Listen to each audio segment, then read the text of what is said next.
What's up, viewers? I hope you're all doing very well. My name is David Miller, and today I will be introducing you to a video on an awesome $1,100 gaming and editing build. This build will be able to easily run many games. You can also edit with some incredibly fast encoding and rendering. Some parts of this build can be exchanged with other parts, and I'll talk about that later in the video. You also may be able to completely remove some parts to lower the price of the entire rig. With that said, let me show you an incredible $1,100 build. Kicking things off with the heart of the build is the Intel i7-6700K unlocked processor for $330. It has a base clock of 4 GHz, which will allow you to play any game out there and edit and encode at a very fast rate. I chose the unlocked variant instead of going with the locked one, since with the right cooler, you can get some crazy performance out of the CPU.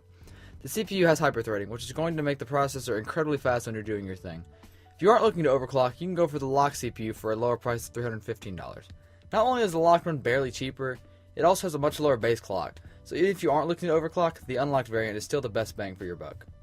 This CPU does not come with the stock heatsink, so I went with the Cooler Master Hyper 212 Evo. This is a great air cooling CPU cooler and is relatively cheap at only $28. This will keep your PC cooled easily and even when under intense loads. It will also leave a bit of room for overclocking. You won't be able to overclock to the max, but you can get a little added performance for a slightly higher price over a cheaper cooler. The motherboard I chose for the build is the MSI B150 Gaming M3 motherboard. It isn't too bad of a price for $95. It is also extremely reliable and can support all the parts of the build quite easily. It has 4 RAM slots and multiple lanes for video cards, so if you want to upgrade in the future with either, it should be no problem. It also has a pretty nice red and black look to it. The build comes with a Western Digital black 2TB 7200 RPM hard drive. It does run a bit expensive at $125, but it is completely worth it. If you're planning on editing a lot of videos, you're going to need a lot of extra space, which this hard drive provides easily. If you want to save around $50, you can opt it out for a 1TB hard drive. The Western Digital Black series has a lot of positive talk about it, and it is also said to be more efficient than any other hard drive you can get, so I say it's worth it. I also went with the SanDisk 120GB SSD for $45. It is a very small amount of space, but you only really need to put your operating system and very few other things on it, which it can fit easily. It is also very reliable, so you don't have to worry about having problems with it. For RAM, I went with two 8GB sticks of G.Skill Ripjaw V series. The 16GB will easily be able to run any game, and will also contribute to a lot of editing and rendering. Since the motherboard has 4 slots, you can also easily add any RAM to get a lot more power. Upgrading shouldn't be too much of a worry, since 16GB will get you anything you need with speed and ease. Since this is a gaming build as well, I had to choose a fast and reliable video card, so I went with the 6GB GeForce GTX 1060.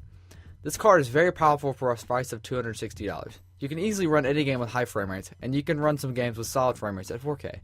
This card has NVIDIA technology, which is super reliable as a card producer, so it should last you quite a while with no problems. If you are willing to spend extra money, you can go for a GTX 1070, which is one of the best cards you can get your hands on without having to drop over $500. If you want to save money for this build, you can go for an RX 470 or even an RX 480. The RX 480 is not going to be a whole lot cheaper, but saving is saving.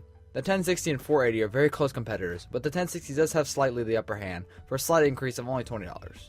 Housing all the parts is the all-black NZXT S340 mid-tower case. This is a very nice case, and since this is a mid-tower, it leaves some room for decent cable management. The case is also very solid for a price of only $65. The case has a ton of spots to add fans, so you can get the most optimal airflow possible. It also comes in many color schemes, so it will more than likely complement your setup beautifully. Last but not least, the part powering the build is the EVGA 500W 80+ bronze certified power supply.